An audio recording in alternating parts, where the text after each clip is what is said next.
Takže tohle jsou naše suroviny na toasty. Takže já mám svoje tady. Hej, vypoj to ples. My to tam musíme dát až to bude. No ale to se musí rozehřát ty trole. Jo, tak to tam nech. No tak vidíš, tak kokot, ne? Já to nevím.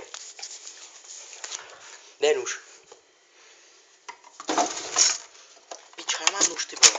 No, to je vždycky jeden. S dovolením. Nedovolím. Chci taky na... Já když tak koupím nový toasty, nevadí. Za co? Za prachy, že? Já za ten litr si koupím kredit a ještě je toast. Tak. Tam potřebuju dát sýr. Uděláme to ještě jednou pak. Co jsi s tím sýrem udělal, vole? Ono se to drobí. No to se si taky všiml. To drobení. No to je, no. Do polívky. Ten droždí. Takhle vypadá drolený sýr, vole. Drolený. Jo, mám pro tebe něco, pak ti to ukážu. Připomeň mi to, kam. Jo. Hele, kamaráde, máš mi něco ukázat? Ale ne teď, až to budeme žrát. Tak, potřebuju salám.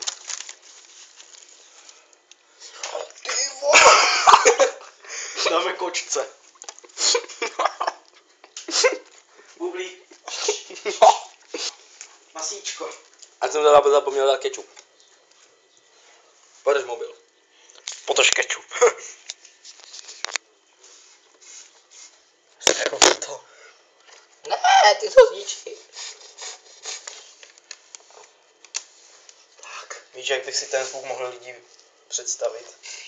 Proč to dáváš sebou strach, ty trole? Protože je to pak lepší. No, ok, ty to děláš doma takhle. Tak. Kečup už je tam. Pak ti gustu žádej, když putát. Co tam ještě? Kde je Nutella? Já že řekne kedlubna, vole. Kde je Nutella? A proč Nutellu, ty vole? Já tam dávám ještě Nutellu. Jsi zbláznil, na slání sladké, jo? Jo. Ne, to ti nedovolím. Tak samotnou Nutellu jsem tam chtěl dát, no. Tak mám to všechno. Ještě bych si tam dal jeden toastový chleba. Jo, pak ale. Však tu máš, vole. Děláš si. Trojte, jo. Myslím, že to tam strčím, počkej. Už to hřeje, jo. Tak jo, končím. My končíme, my to jdem dělat.